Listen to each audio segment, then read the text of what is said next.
Hola, bienvenidas, bienvenidos a una nueva conversación en el Cenador, la segunda de esta tercera temporada. En este nuevo formato, no, pero sí temáticas, nuevas temáticas, ya no solamente arte. Hoy tenemos un invitado que en las temporadas anteriores hubiera sido un bicho raro, pero en esta tercera temporada es otro ejemplo de lo que queremos tener y lo que os queremos ofrecer. Temas tratados por gente que reside en Bustarviejo, que son de interés para la gente de Sierra Norte, de Bustarviejo y de Sierra Norte y de interés general, o gente que desde fuera de Bustarviejo quiera venir a compartir con nosotros y con nosotras cualquier cosa, cualquier temática, cualquier asunto, como estuvo aquí José Luis López Amigo presentando su libro. Hoy tenemos con nosotros y con nosotras a Luis Toledo Machado. ¿Es correcto? Luis Toledo Machado es historiador. Y eso suena como, oh, y te imaginas siempre un historiador, ¿no? Como un señor mayor, ¿no? Y de repente tenemos aquí a una persona jovencísima. Y diréis, joder, historia, pues sabrá poco porque ha vivido poco. No sé cuánto has vivido, pero sí has estudiado mucho. Has estudiado tanto la carrera como un máster en la Universidad Autónoma, con premio nacional, ¿no? De fin de carrera.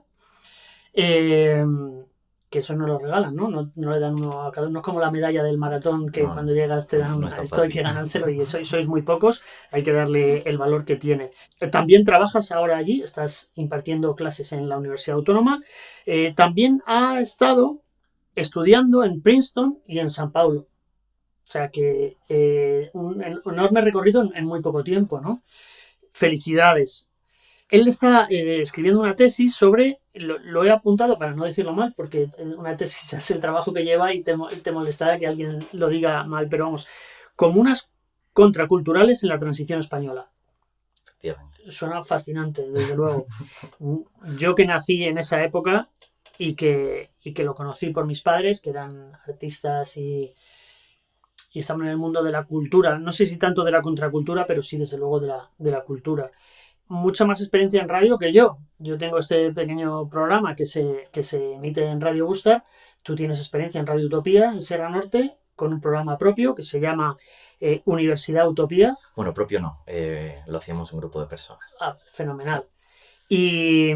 Y en Radio Círculo, del Círculo de Bellas Artes también has colaborado. Ahí he colaborado también con un programa llamado Contratiempo, de sobre historia también. Flipante, o sea que no solo sabe mucho de historia, sino que tiene más experiencia en radio que yo. Con lo cual, todos vamos a aprender muchísimo hoy.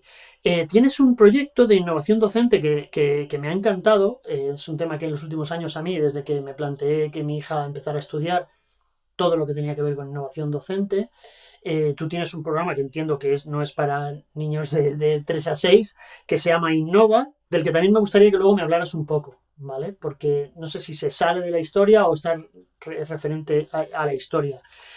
Me dejo muchas cosas de todo lo que ha publicado, los premios que ha ganado con sus publicaciones de universidades en Estados Unidos.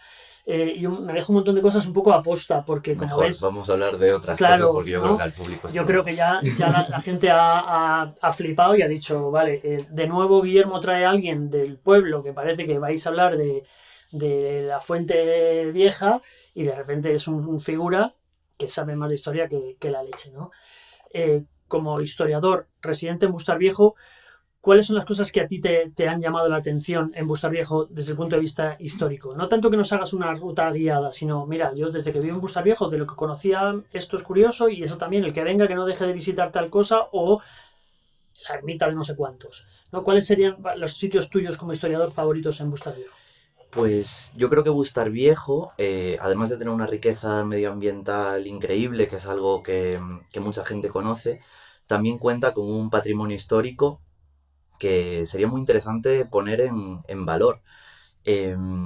Además del destacamento penal de Bustarviejo, sobre el cual yo creo que podremos hablar un poquito más adelante porque tiene relación con este proyecto de innovación docente del que hablábamos, tenemos la mina de plata, que sí que digamos que está accesible para el público y tenemos algunas explicaciones sobre ella, pero también hay otros vestigios históricos que son de interés general y que todavía se están empezando a estudiar y que seguramente en el futuro puedan ser más importantes de lo que son ahora.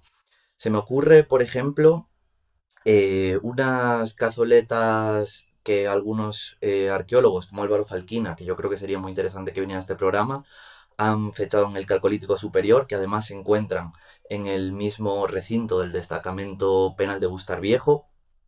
También creo que es muy interesante la iglesia del pueblo, que recientemente ha tenido un proceso de conservación que ha facilitado, eh, digamos, su integración en el urbanismo del pueblo. La plaza creo que es muy curiosa. Y luego también la arquitectura popular. A mí a veces me genera cierta frustración ir caminando por el valle y encontrarme instalaciones hidráulicas que resultarían de gran utilidad para la explotación del territorio y para tener una relación distinta con la naturaleza. Y eso yo creo que también es historia. Tenemos también, vinculado con esto de los sistemas hidráulicos, tenemos unas caceras que en algunos casos se conservan muy bien. Entonces, bueno, yo ¿Qué creo que son? Unas... las caceras son son para el riego de las huertas. Hay unas pozas, ¿no? Y luego el agua discurre por unas caceras y eso permite un acceso comunitario al agua, ¿no? Entonces yo creo que Bustar Viejo, como tantos pueblos de este país, tiene un patrimonio histórico y arqueológico que merecería ser puesto en valor. Entonces, bueno, yo llevo poquito tiempo en el pueblo, pero no paro de descubrir cosas interesantes sobre la historia del pueblo que ojalá algún día alguien pueda analizar a fondo y dar a conocer, porque es muy interesante. A mí me gustaría preguntarte de todas estas cosas que he mencionado. La Torre de la Mina, yo he estado, fui con mi hija dando un paseo y llegamos hasta la Torre de la Mina. La Torre de la Mina para mí es uno de esos sitios que, joder, lo que debe haber sido esto, pero con estas leves explicaciones y la torre en el estado que está, me quedo más con ganas que con respuestas. Hubo un proyecto para abrirlo, ¿no? Como centro de interpretación, un problema, no sé, no sé si tú conoces algo de eso. No, no estoy muy al tanto, tengo noticias de lo que estás comentando, pero la verdad lo desconozco. También yo creo que para poner en valor, eh, digamos, estos vestigios históricos que nosotros nos encontramos en el territorio, hace falta mucha voluntad política y voluntad política y medios. Los ayuntamientos, tengo la impresión de que no siempre tienen los medios necesarios para hacer esto y luego vivimos en un país en el que tengo la sensación de que el patrimonio histórico está completamente descuidado y destinamos quizá el dinero a otras cosas. Y, y esto es importante porque creo que la historia no solo nos debería interesar a los historiadores, al contrario, los historiadores deberíamos trabajar por y para la ciudadanía porque son básicamente quienes financian nuestras investigaciones y la ciudadanía debería recibir más nuestro trabajo porque creo que nuestro trabajo también ayuda a construir ciudadanía. Y ahora se me está viniendo a la cabeza sobre todo el caso del destacamento penal de Bustar Viejo. Yo no soy un especialista en este tema, pero yo no conozco ningún yacimiento arqueológico en este país que nos permita conocer eh, esa dimensión de la represión franquista. No conozco otro yacimiento que sea tan equiparable como es el destacamento penal de Bustar Viejo a eh, Auschwitz o otros campos de concentración que nosotros se nos vienen a la memoria pues por las películas y por todo esto.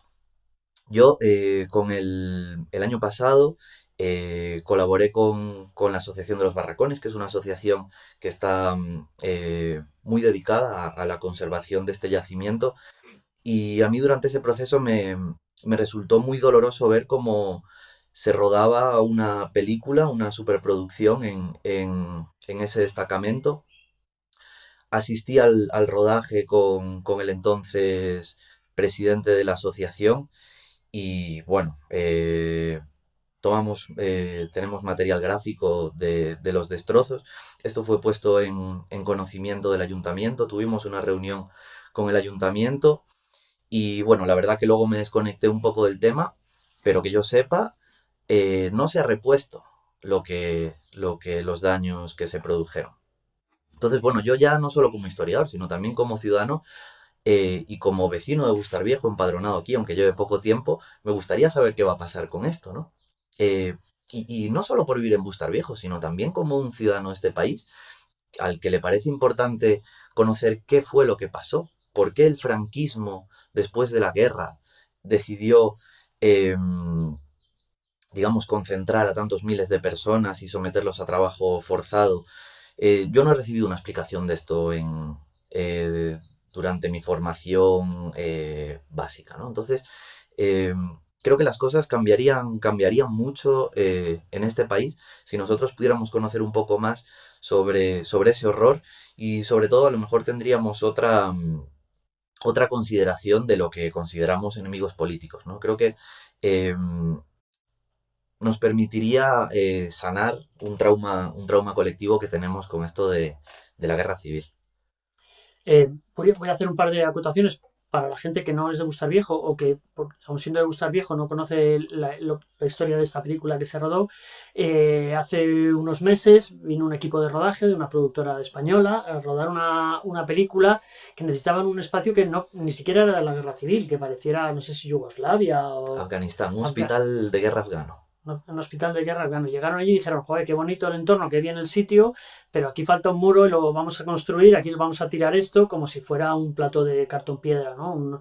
Un desatino por parte de la productora y por parte del ayuntamiento de no tener a nadie allí vigilando o poniendo límites, ¿no? Esto, desgraciadamente, como persona del mundo del cine, ha sido tristemente habitual y en nombre de la gente del cine pido disculpas, no todos somos así.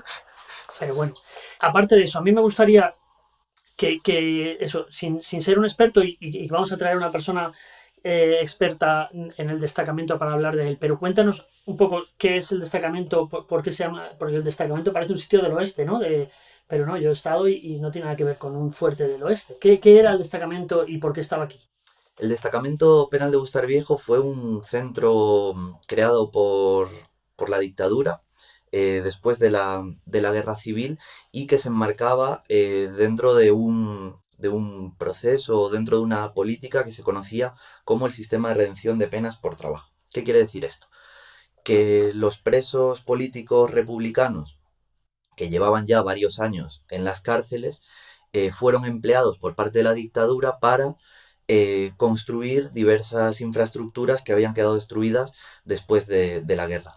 Una de estas infraestructuras fue el tren, el ferrocarril directo Madrid-Burgos, que lo había iniciado la República, su construcción, y no se había finalizado esa obra y entonces después de la guerra pues el franquismo entiende que esto tiene un valor no solo económico sino sobre todo propagandístico y con esta intención de terminar esta vía férrea instaló una serie de destacamentos penales desde la estación de Chamartín hasta Garganta de los Montes. No Okay. recuerdo exactamente la cifra de destacamentos, pero no sé si eran 12 o 13 destacamentos. Y estos destacamentos, digamos que albergaban a los presos que sin ningún tipo de seguridad en el trabajo, ni laboral, ni nada de esto, pues participaban en la construcción de una vía férrea. Claro, esto requería construir viaductos como el que tenemos aquí en Bustar Viejo, que es un viaducto altísimo, sin andamiaje, sin arneses, sin nada. Incluía la detonación del granito, que es una roca muy dura, claro, con los problemas que esto puede conllevar. Y luego también hay algo muy interesante, y es que estos destacamentos penales del franquismo no solo albergaban a los presos, sino que también albergaban a los familiares de los presos. Alrededor del destacamento penal de Bustar Viejo, que hoy se conservan algunos edificios de obra y se conserva lo que viene siendo los barracones en los cuales vivía tanto el cuerpo de guardia como los presos, alrededor, más en la montaña, hay algunos restos arqueológicos de las viviendas de las familias que por ley no podían superar unas dimensiones de 2 metros por 2 metros. O sea, es una auténtica... Celda. Sí, una chabola. Una chabola, no eran ni siquiera viviendas, eran chabolas de piedra. El tejado tenía que ser vegetal y en esas casas, o yo casi que diría chabolas o cabañas, vivían la mujer del preso, los hijos del preso, los abuelos. O sea, podía llegar a vivir un montón de gente en unas condiciones realmente lamentables. Es decir, la represión no estaba dirigida únicamente a aquellas personas que habían participado en actividades políticas durante la República y la Guerra Civil, sino que esto fue un proceso de disciplina social que intentó atemorizar al conjunto de la población para extirpar aquello que la dictadura denominaba el gen rojo, ¿no? Para el franquismo, España tenía dos almas. Un alma cristiana, bondadosa, disciplinada, moralmente bien edificada, pero luego tenía otra alma, que era el gen rojo, que merecía ser extirpada porque, bueno, podía tener tendencias que se desviaran de la moral nacional católica. Entonces, esta fue la motivación de la dictadura mediante la represión, fue la de atemorizar al conjunto de la población para mantener un statu quo nacional católico. Fíjate que inocente de mí cuando me estuve no visitando el destacamento porque fui un día que no había visita, fui con unos amigos a verlo y lo vi, flipé, me contaron un poco, me decían, y trajeron a las familias y yo pensaba, joder, qué buena gente, ¿no? Acercamiento de los presos y las familias para que se pudieran ver y que no fuera tan duro el encierro. Me decían, no, nada, que a veces te intentas escapar y mato a tu familia. Y tu familia va a sufrir casi tanto como tú en una casucha infecta. O sea, que no había nada de bondad en ese gesto aparentemente bondadoso, ¿no? Otra cosa que te quiero preguntar es, estos presos no eran asesinos y violadores, estaban presos simplemente por ser comunistas, socialistas, republicanos, ¿no? Por sus ideas políticas. También había presos comunes. Sí, también había presos comunes. Genialidades del marketing franquista, ¿no? Que es una cosa que aprendieron de los nazis. Llamarlo destacamento, ¿no? Que suena a que te apetece ir ahí de vacaciones, ¿no? Pues parece casi albergue juvenil, destacamento, uy, qué agradable, ¿no? Y luego el cómo no ha pasado a la historia el universo de los campos de concentración españoles, tanto en España como en Francia, para republicanos españoles que pasaban a Francia, ¿no? Luego yo he visto hace poco un mapa que no sé cómo de verídico es, por lo que tú dices, porque todavía se está encontrando mucho de esto, pero no sé si había como 700 en toda España y en el sur de Francia. 700 campos de concentración. Lo que tú dices, como Auschwitz. A lo mejor sin cámaras de gas, pero con otro tipo de torturas y de asesinatos masivos, ¿no? Claro, es importante también señalar la diferencia que existe entre un campo de exterminio como Auschwitz y estos campos de trabajo, ¿no? Aquí el objetivo no era exterminar a la población, pero sí que era terminar con grupos humanos. Es decir, esto hay autores que están defendiendo que si aquí se aplica el derecho internacional se podría considerar genocidio las prácticas llevadas a cabo por el franquismo. Porque genocidio no solo incluye la eliminación física de un pueblo o de un colectivo, sino también su eliminación cultural. Claro. Y entonces esto, bueno, es importante tenerlo en cuenta, porque es una dimensión de la represión que no ha llegado hasta nosotros, que no forma parte de nuestra cultura democrática, ¿no? Asumir que aquí hemos tenido un grave problema. Creo que quizá deberíamos aprender que la modernidad nos ha traído unas cosas buenas, pero bueno, que la modernidad nos ha traído los genocidios, la modernidad nos ha traído la bomba atómica, nos ha traído no sé, unas consecuencias tan dramáticas sobre las cuales quizá deberíamos reflexionar para no repetirlas. Pero no repetirlas creo que no implica no conocerlas, ¿no? Creo que es bueno conocer lo que pasó para sanarnos, para tener explicaciones de acontecimientos del pasado que si uno no tiene una explicación son traumas. Todo aquello que no se puede enunciar es un trauma. Mi bisabuelo fue fusilado. Para mí resultó muy sanador saber por qué lo fusilaron, saber cuándo lo fusilaron, cómo lo fusilaron, quién lo fusiló, por qué lo fusiló, cuál fue el juzgado que ordenó esto, ¿no? ¿Y descubriste todo eso? claro en este país, yo creo que algo que sería muy interesante enseñarle a los niños en el colegio es ir a un archivo. Porque no es tan complicado ir a un archivo y buscar el pasado de un familiar, ya no solo de la guerra civil, pues por cualquier clase de motivo, eh, se puede conseguir una información muy valiosa. Una cosa antes de pasar 40 años a hablar de la contracultura en la transición y ver si hay algún nexo.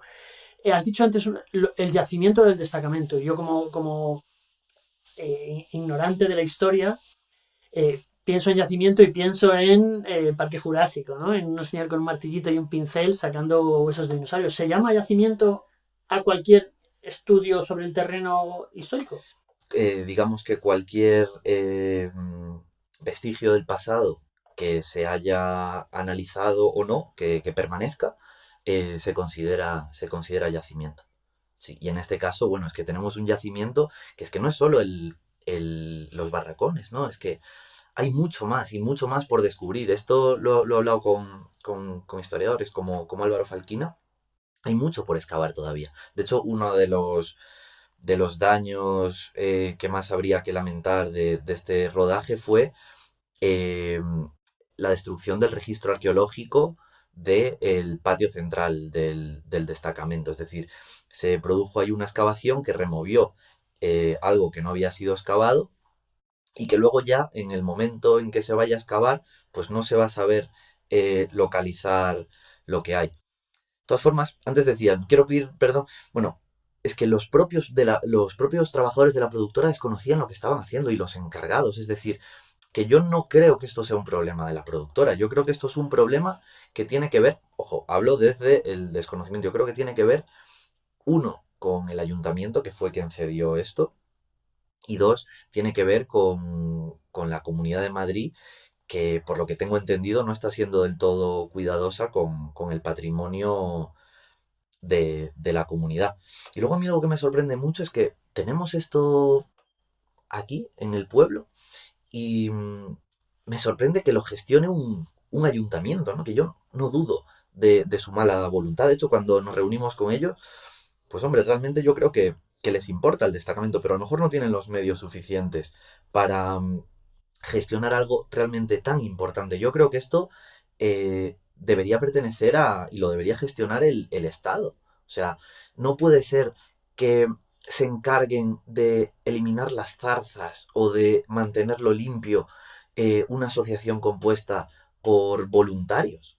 No, desde luego. Creo que esto es algo que debería estar a la altura, eh, vamos, de otros edificios históricos tan importantes, me atrevería a decir como la Sagrada Familia, como la Mezquita de Córdoba o como el Valle de los Caídos. Es decir, yo creo que esto es algo clave para comprender nuestra historia reciente y creo que para esto hace falta muchos medios, muchos medios.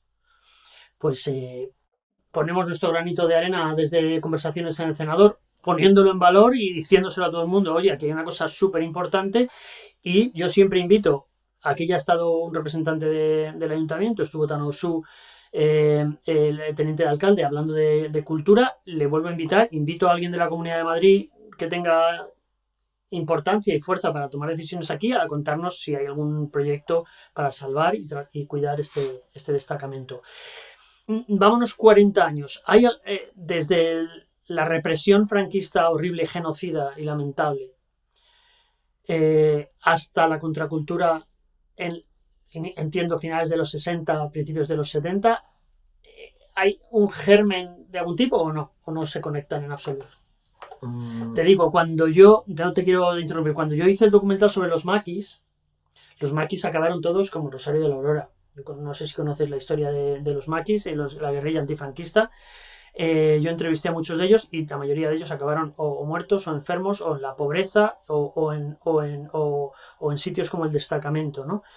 Y fueron en principio, parecían los perdedores, pero a mí Alfonso Guerra y Santiago Garrillo me decían, la lucha nuestra, de los estudiantes, de los obreros en los 70, en los 60 y los 70, bebe del heroísmo de los maquis. No se puede entender la lucha política de los 60 y los 70 en España sin la lucha absurda, utópica de los maquis. Sin duda. Existen muchos nexos, pero hay uno que me gusta muchísimo, que es el de unos jóvenes que estaban en Lugo, que se reunían en un bar, que era así un poco pues alternativo, ¿no? Que se reunían las personas que estaban involucradas en la lucha antifranquista, Que era ilegal, que eso. era ilegal durante la dictadura, y luego ya, una vez muerto Franco, deciden irse a vivir a una comuna porque piensan que no había que seguir teorizando el cómo tenía que ser el proceso revolucionario y siempre estar esperando una revolución para el día de mañana, sino que creían fervientemente que esto se tenía que materializar ya en su presente. Y es curioso porque esta comuna se funda en un pueblo que había sido evacuado después de la construcción de un embalse, el embalse de las Gándaras de Salime, que bueno, como tantos otros embalses, implicó el abandono de un montón de pueblos, y la localización de este pueblo, que se encontraba debajo de las zarzas, la ubicación la consiguieron gracias a un guerrillero maqui que pasaba por este bar, ¿no? Entonces ahí se ve que pasaba por este bar y que durante la lucha maqui atravesaba esta zona, ¿no?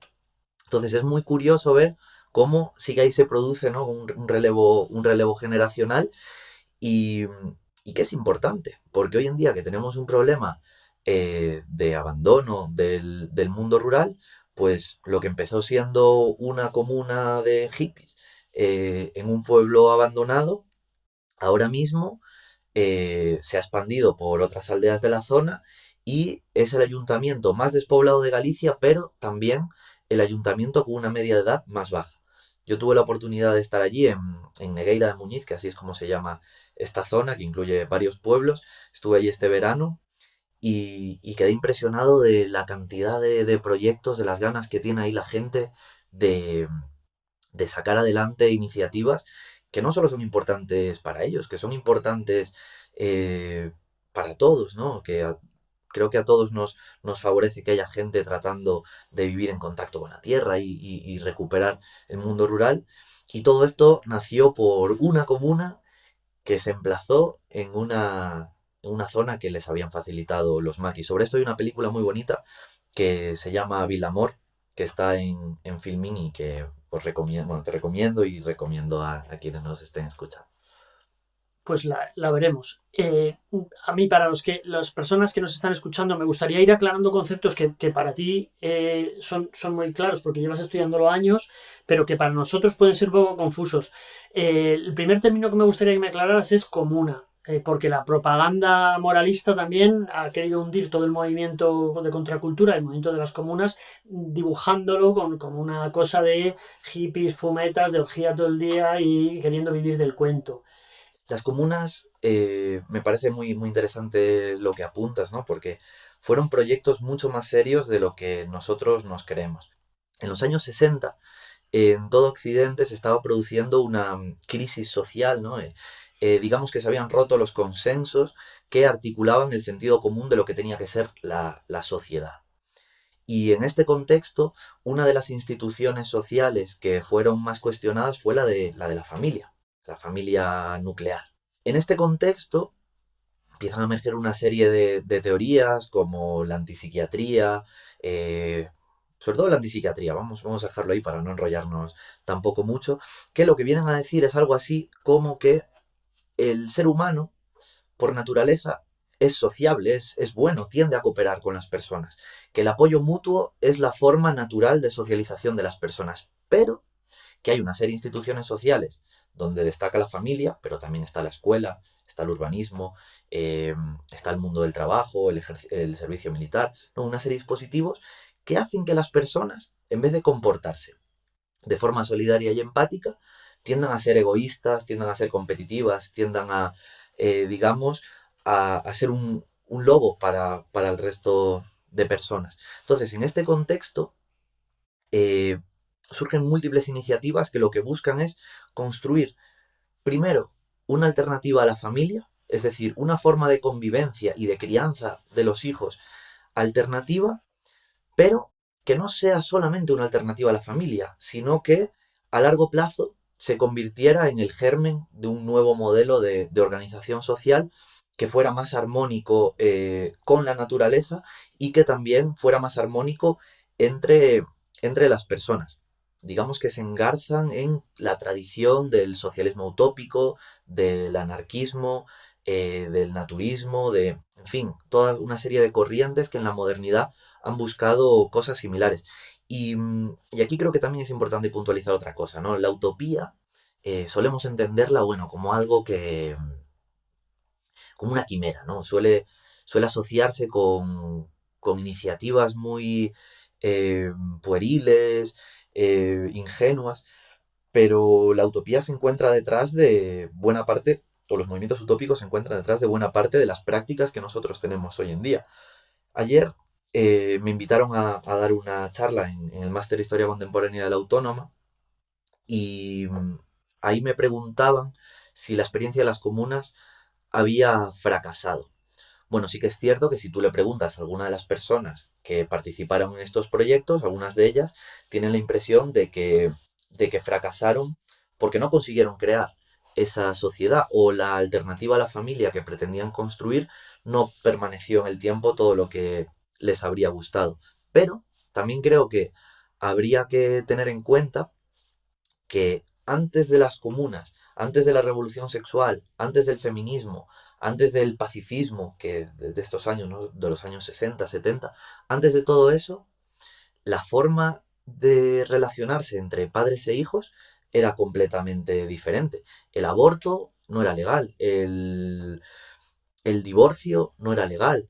Y ahora yo creo que para nadie sería de sentido común que un padre no permitiera a su hija mantener relaciones sexuales eh, si no está casada, ¿no? O al menos, bueno, no a la mayoría de la gente le parecería de sentido común. Entonces yo creo que quizá deberíamos replantearnos esto del fracaso de las utopías, ¿no? Que las utopías a lo mejor sí que han permitido que hoy vivamos de una determinada manera y las comunas yo creo que fueron algo muy importante en todo esto, ¿no? Es que me surgen millones de preguntas porque a mí la historia me fascina eh, contracultura es el otro término que te iba a pedir que me explicaras. Hay muchas maneras de definir el término contracultura. Si nosotros nos atendemos de forma estricta a la historicidad del término, digamos que es una palabra que ya se utilizaba desde antes, pero la acepción que nosotros le atribuimos actualmente aparece en el año 1968 con la publicación de un libro que se llama The Making of a Counterculture, que es un análisis que hace Theodore Rosta, que era un historiador norteamericano, eh, hace un análisis de algo que estaba emergiendo en aquel momento que nadie sabía muy bien a qué respondía y que era lo que se conocía como la rebelión juvenil, ¿no? O la insatisfacción que tenía la juventud en aquel entonces con las formas de vida propias de la sociedad de consumo, ¿no? Es decir, con un destino vital que ellos diagnosticaban que empezaba en el seno de la familia empezaba a reprimir su deseo sexual primero, pero también su, su capacidad de tener placer, de disfrutar del placer, de sentir eh, deseo hacia los demás, pero no solo desde un punto de vista sexual, sino sobre todo eh, de interacción social. Y entonces, digamos que hay una generación de jóvenes que desde finales de los 50 y sobre todo en los 60 y en los 70, en todo Occidente intentan subvertir la forma de vida, la cotidianidad propia de Occidente, que como decía empezaba en la familia, pero que continuaba después, pues teniendo una hipoteca, casándose, pues en fin, como vivimos en Occidente.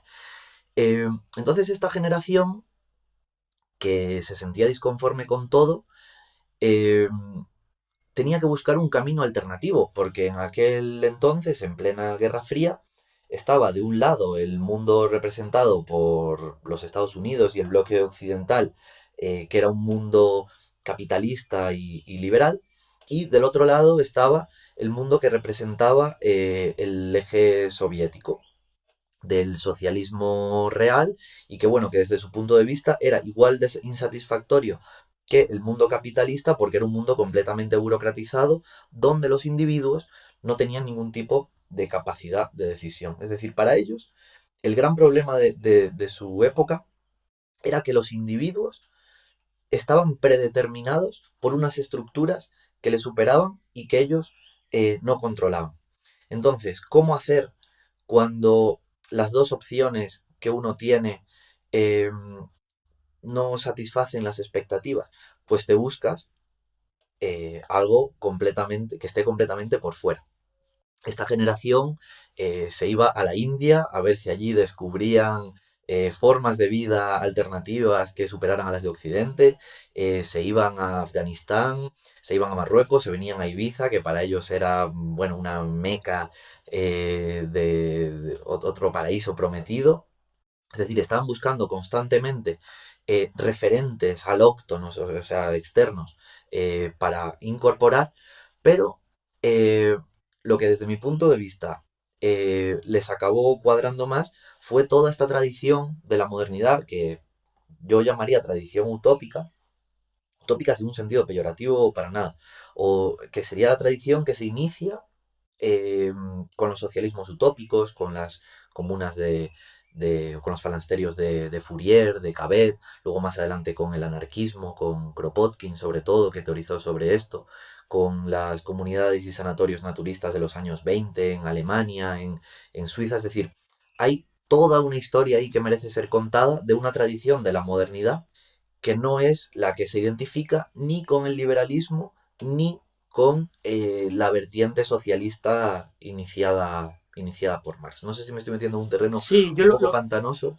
a mí me parece que estás apuntando un montón de cosas que luego ya cada uno, o leyendo tu tesis o viendo, buscando más material que pueda profundizar.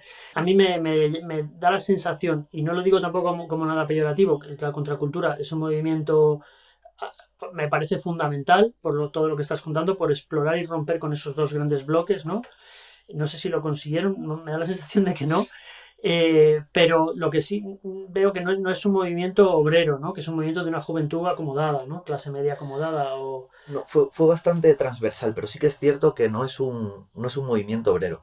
Para ellos el movimiento obrero tradicional, ¿no? Que se basa en el supuesto de que la sociedad se articula en dos clases, una clase que posee los medios de producción, que es la burguesía, y una clase que no posee los medios de producción, que es el proletariado. Para ellos este modelo está completamente desfasado, porque para la contracultura el problema central de aquella época no era el problema del trabajo, no era el problema de lo que los marxistas llamarían la contradicción capital-trabajo, sino que para ellos el ámbito en el que estaba el problema central que debía ser resuelto era el ámbito de la vida cotidiana. Es decir, y por eso tenía una concepción diferente de la revolución. Para ellos, como decía antes, la revolución no era algo que se tenía que hacer aumentando el papel de los partidos obreros y de los sindicatos y tomar el poder político. Ellos lo que pretendían era eliminar el poder político, empezar a eliminarlo ya, empezar a construir gérmenes de una nueva sociedad con la creencia de que estos gérmenes o estas células, estos experimentos, eh, surtirían un efecto sobre el resto de la población y todo el mundo decidiría vivir como en teoría los humanos deberían vivir, ¿no? Una última pregunta. ¿Hay lugar para una contracultura a día de hoy o está ya desfasado? Yo creo que existen muchos movimientos políticos que, que tienen una relación histórica con la contracultura, pero creo que esto va un poco más allá. El actual movimiento neorrural hunde sus raíces precisamente en la vuelta al campo que se inició a finales de los 60, principios de los 70. También las comunidades de vivienda. Aquí en Bustar Viejo tenemos una iniciativa ahora, ¿no? De gente que decidieron comprar un terreno para vivir de una forma privada, pero también con algo más de comunidad. Los grupos de consumo, las huertas urbanas. En fin, yo creo que sí que muchas iniciativas de hoy en día tienen mucho que ver con la contracultura. Y también muchas otras iniciativas que a pesar de haber tenido unos orígenes contraculturales, pues de alguna forma terminaron mercantilizándose, como por ejemplo los festivales, ¿no? Los festivales de música empezaron con la contracultura, al menos como los conocemos ahora, como eventos masivos y que en aquel momento pretendían ser como una especie de comuna efímera, ¿no? O sea, la idea de los festivales en aquel entonces era, vamos a juntarnos para vivir en comunidad durante 2 y 3 días y luego nos disgregamos. Y así nada fallaba también, porque convivir 3 días es más fácil que muchos años. Entonces no es un movimiento contra la cultura. Intenta plantear una cultura alternativa. Mira, yo no termino estas entrevistas, yo creo que has visto alguna de las entrevistas y te lo agradezco. Me gusta que la persona que viene invitada mande el último mensaje, el que sea, o ningún mensaje, ¿no? Pero que cierre la entrevista a la persona invitada. Algo que quieras, alguna petición a las instituciones, algún recordatorio de alguna publicación, algún evento que vayas a participar, algún pensamiento, lo que tú quieras. Bueno, que intentemos a lo mejor ver la historia desde otro punto de vista, ¿no? A veces se nos pide a los historiadores que seamos como una especie de enciclopedia andante, pero eso digamos que nos entrega un monopolio que yo creo que pertenece a toda la ciudadanía, que la historia no nos pertenece únicamente a nosotros, y animo a la gente a interesarse por la historia, pero no la historia de los reyes o la historia de esas grandes historias que nos cuentan en el colegio, sino cada quien pues a buscar la historia que más le guste, que más le interese, que puede ser la historia de irse a un archivo a buscar qué pasó con su abuelo, puede ser la historia de su pueblo, que todos los pueblos tienen historia, puede ser la historia de alguna civilización que haya quedado completamente alejada de los relatos históricos que tenemos, en fin, que la historia que no sea únicamente los historiadores, que cada quien se haga dueño de su propia historia. Fenomenal, pues lo haremos. Muchas gracias. Muchas gracias por venir. Ha sido un placer, la verdad. Espero que todas las oyentes y los oyentes estén disfrutando tanto como yo de esta nueva vertiente, de esta nueva tercera temporada con otros temas, profundizando en caminos y caminando caminos que no pensábamos explorar, pero que son los que a mí me apetecen ahora. Y espero que estéis disfrutando tanto como yo y que penséis que ha sido una gran idea. Hasta el próximo programa y gracias por estar.